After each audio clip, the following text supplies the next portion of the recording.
We'll get stuck into the new EFL season for you very shortly, but we're going to start this afternoon with transfer news. So much going on, but there is one player dominating the agenda at the moment. It's Alexander Isak, of course. Liverpool having that bid rejected yesterday, around £110 million. Will they come back with another offer? Isak not with the Newcastle squad in South Korea at the moment. He's been training on his own at his old club, Real Sociedad in Spain, but is due back at the club on Monday. Will we have movement by then? Let's see what the guests make of this. Lots of stories to come to, but I want to focus on Isak for now, Clinton. I mean, Liverpool have already spent the best part of £300 million this summer. If they get Isak as well, Sky Bet, by the way, have him odds on to move before the deadline. Does he guarantee them another league title? I thought before they got Isak, they were guaranteed another league title. I think the signings they've done have been very, very, very good. I think we saw the job Arne Slot done last season. It was a fantastic job. But I think getting Isak, that tips them. They're favourites anyway, but even more so, you might as well give them the trophy like that. That's my opinion. It might not be everyone's opinion. It's not going to be everyone's in the Premier League and the teams that are fighting for it. But I think Isak, he's the real deal, Jules. He's got all the ability. It won't take him time because he's played in the Premier League for many seasons and delivered. He had an outstanding season last season for Newcastle. Newcastle would be devastated if they lost a player of that calibre. But for me, he's the real deal. He's the complete centre forward. He can do everything. I think he's one of the best around in the world. That's a great finish. He give the ball away. He scores all kinds of different goals. His movement's good. This is a header that comes to him at the back post. Really good finish. And I like him. I think Liverpool would be outstanding. It'll improve Liverpool. And he's an outstanding player, but Newcastle will miss him if the deal goes ahead. 27 goals in all competitions last season, Joby, including, of course, at Wembley against Liverpool in the Carabao Cup final. Newcastle value him at 150 million. The first bid was 110. 150 million pounds. He's clearly very good. Is he worth that? Oh, well, to Newcastle clearly is, Jules. I mean, you look at the importance with those goals, and probably without them, do they do what they did last year and get themselves into the Champions League? So they're in a really strong position, you know, in terms of the time he's got left on his contract. And, you know, he's as important to them as they say he is, and he's worth what they say he is because they're the ones with the power at the moment. So, listen, it's an awful lot of money, isn't it? £150 million. That would make him one of the most expensive players ever. But like Clinton said, for me, if you look in world football, is there a more complete number 9? And I think the way that Liverpool play as well, you know, we saw with Diaz having to drop in at times last year and being that link player as well, he can go in behind. I don't think they're quite going to get to 150, but clearly that's their starting point, and they can be really, really bullish with that figure. I'm sure the Evertonian on the panel is delighted to see the news of Isak arriving at Anfield soon. I mean, Joby said that making one of the biggest signings of all time. I think he'd be behind Neymar and Mbappe. He'd be third on the all-time transfer list. I mean, do you put him potentially, given he's still mid-20s, in that bracket?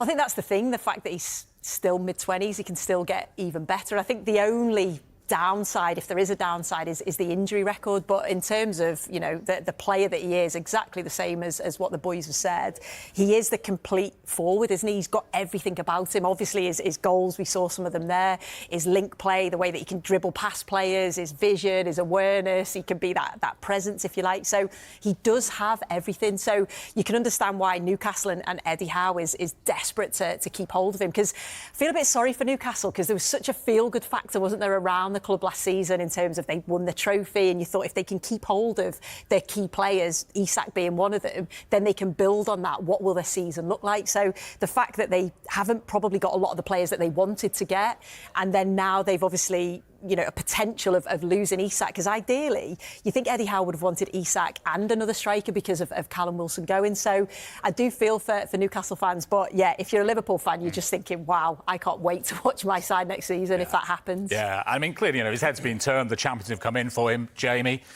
you know, the rest of the Newcastle team are out in Asia. He's been training at his old club in Spain, reported an injury, so couldn't go on the tour. How do you assess the way he's handling all this?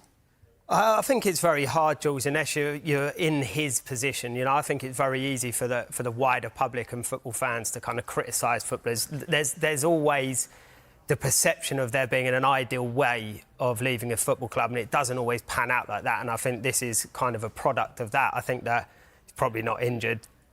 As we know, it's probably a bit of a tactical one. I think my gauge on it is that I know 150 million is a lot of money, and I don't think it will quite get to that point. But I think Newcastle have set a bar of 150 million in the interim, knowing that they're not going to pay it, for them to try and source a couple of other decent strikers, and that's what it looks like is happening now. And I think if they can do that, I think they're going to probably meet somewhere in the middle with Liverpool, knowing that they've got a couple of people to come in. And I think there was talk of two, and I think Wissa might have been one as well. And if you get that, like Sue mentioned before, you did probably need two to compete. And I think at times Newcastle fell short when Isak was injured, that they didn't quite have that replacement. So for Newcastle fans, it might feel, down in the dumps at the moment in terms of where the season might look. But you could spin it in a positive way and say you're going to get two players where we spoke about before, that if they can, I know then there might not be Isak, but together they could chip in and get to those kind of levels and keep them, fighting at the top end of the league. So it could end up for a positive in the end for Newcastle. Yeah, because it's so interesting, isn't it, the sort of mood around Newcastle, the positive end to last season, the trophy, the Champions League football again, and yet, now they've struggled to bring players in the summer, it seems. Isak, their main man, could be going. But as Jamie says there, Clinton, Mbappe left PSG, they win the Champions League. Coutinho, for years ago, all Liverpool fans were panicking when he left, and it was actually the making of them. Could this be Newcastle's Coutinho moment? Oh, I'm not sure. If he goes. See, it's a hard one because Isak's leaving, but Isak's, no disrespect to Newcastle. Newcastle's a big football club. He's going to a better football club, in my eyes, that have better players in Liverpool. So it's a great move for him. You can understand why he wants to go to Liverpool. But at the same point, I'm like what Sue and the lads have said. I feel sorry for Newcastle because you're right, they had a great season. In particular, Eddie Howe, who's done a fantastic job there. I do think Newcastle's recruitment can be better. They've signed Alanga, who I think will be a good signing.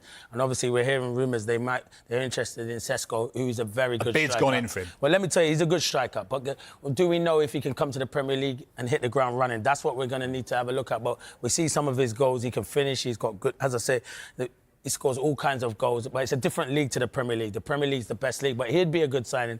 And Jamie made a good point. Wissa is a very good signing, if they can get him. I'm not, Brentford fans, don't shout at the TV. I'm not trying to sell your best players. I know you've lost Mbuemo, but if a club like Newcastle come knocking, not being disrespectful to Brentford, and can offer him Champions League football, as a player, that's what you want to do, play Champions League football. So those two signings, if Newcastle can get it, I know if they lose Isak, they're not Isak kind of replacements, but they brought two in, and they've still made money on him, so it could be good business for them. Yeah, Wissa not involved, by the way, for Brentford in their pre-season game with QPR today, and we wait to see what happens with Sesko. A bid has gone in from Newcastle to RB Leipzig. He's not involved in their game today, just shy of £70 million, which is the sort of figure they were looking for. So that one could accelerate, and once Sesko's in the door, would that therefore open the door for Isak to move from Newcastle? They didn't win a Premier League game without him last season. Newcastle scored just one goal in those 4 matches he was missing as well, and it looks like he might be off. First bid rejected, though, by Newcastle yesterday. By the way, just to let you know, Callum Wilson, who, of course, left Newcastle this summer, has now completed the move to West Ham today. That is